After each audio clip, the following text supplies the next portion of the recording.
masih bersama kami di Ruang Demokrasi Jak TV. Saya kembali ke Pak Fikar. Pak Fikar, ya. Tadi cukup menarik tadi kita pada saat membahas terkait dengan cuitan Ahmad Dhani. Itu tidak menyebut orang, tidak menyebut nama dan lain sebagainya. Apakah memang kemudian bisa seperti itu? Berarti besok saya bisa nge-tweet apapun, kata-kata kasar, asal saya tidak menyebut nama orang, saya bisa dibebaskan dari hukum? Ya, gini, nomor satu catatannya adalah hukum itu tidak mengadili pikiran. Hukum itu tidak mengadili pendapat, ya, tapi hukum itu mengadili perbuatan. Gitu. Nah, sekarang apa perbuatannya? Apakah perbuatan itu merugikan orang lain atau tidak? Itu sebenarnya yang diadili. Termasuk ucapan itu perbuatan. Ya, ucapan juga perbuatan. Tapi apakah itu merugikan orang lain atau tidak? Gitu.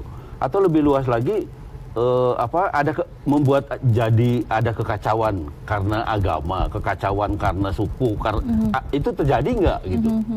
Apalagi kalau deliknya delik material. Nggak bisa orang hanya ngomong aja tanpa dibuktikan ada kekacauan gitu. Harusnya ada kekacauannya, harusnya ada gitu. Apabila kekacauan atau mungkin rasa sakit hatinya hanya dirasakan 1 atau 2 orang, 3 orang? Nah itu kan menjadi subjektif kan. Ya. Nggak pantas orang dihukum karena itu kalau menurut saya ya. Dihukum dalam pengertian di penjara gitu. Tapi bahwa dia dipersalahkan kemudian dia harus membayar kerugian pada orang lain, saya kira itu masih masuk akal gitu, masih logik gitu ya. Tapi kalau cuma dia berpendapat kemudian ada orang lain yang tidak suka atau merasa disindir atau merasa disudutkan, ya kemudian orang ini bisa dipidana, orang ini bisa dilaporkan ke polisi kemudian diproses menjadi suatu perkara pidana, itu yang kalau menurut saya berlebihan. Gitu. Oke, baik. Apabila ada kasus ini berulang terkait dengan ujaran kebencian, lebih tepat mana? Menggunakan Undang-Undang ITE atau pasal KUHP? Tinggal salurannya. Kalau dia langsung tidak atau melalui koran lah, melalui media cetak gitu ya, itu pasti KUHP yang digunakan. Karena ITE ini kan khusus yang menggunakan informasi atau dokumen elektronik gitu. Jadi kalau nggak masuk ke sini ya nggak kena gitu. Nggak lewat SMS atau nggak lewat WA, nggak lewat Facebook atau lewat media sosial yang lain gitu. Itu pasti nggak kena gitu. Artinya ada unsurnya yang tidak kena gitu.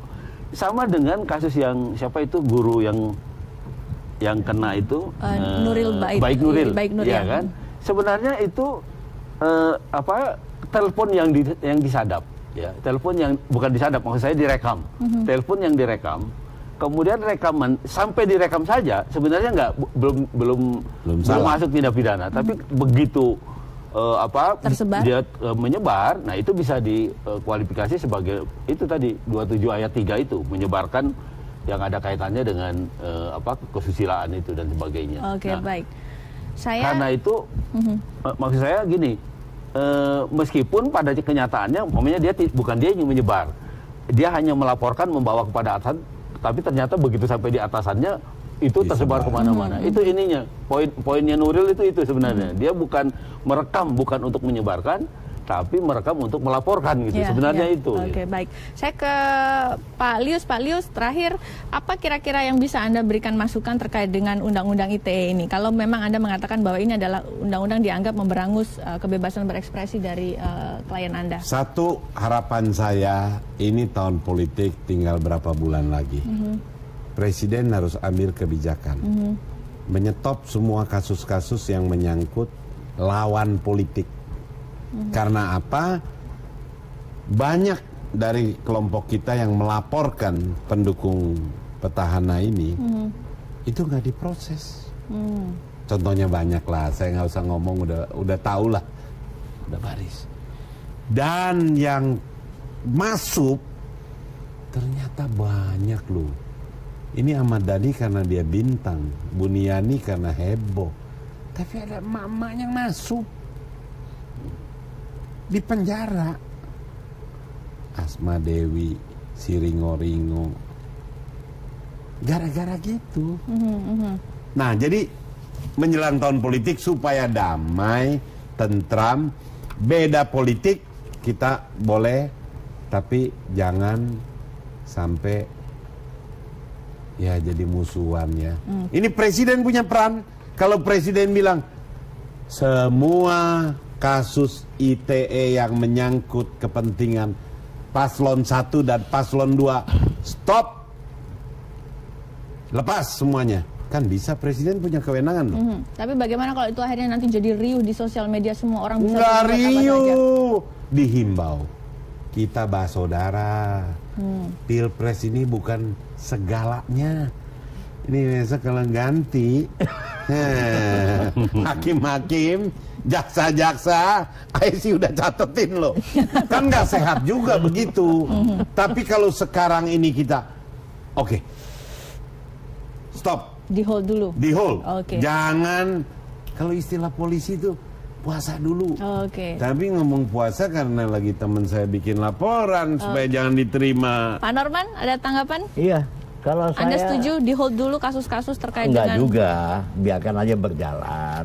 Artinya, Kalau berjalan nanti jaga ucapan kita. Itu yang paling utama. 2 bulan ini perkataan tangan kita itu jadi masalah. Karena sekarang orang itu serba Bos, satu ya, sensitif. Bos ya. Saya pernah bikin konferensi pers Kamcia Jokowi, cukup 1 periode saja. Ada LP dari Bares Krim. Karena videonya beredar itu.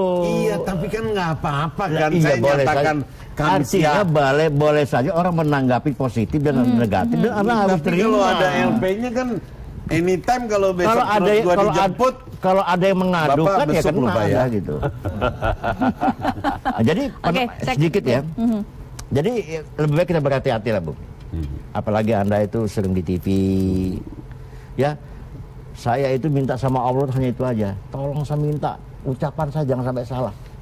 Orang bisa aja benci dengan saya. Terus jadi baik ngomongnya. Bukan Baik, begitu. singkat Enggak. saja, Pak. Tapi kalau memang misalnya memang nggak benar, saya sikat benar. Oke, baik. Itu resiko. Saya itu aja, jaga ucapan, jaga tindakan. Kita semua bersaudara kok nggak ada Oke, masalah. baik, terima kasih Pak Norman, terima kasih Pak Lius, kemudian terima kasih Pak Fikar sudah bergabung bersama kami di Ruang Demokrasi Jak TV. Saya Ratna Dumila Saudara, terima kasih atas perhatian Anda. Selamat malam, sampai jumpa.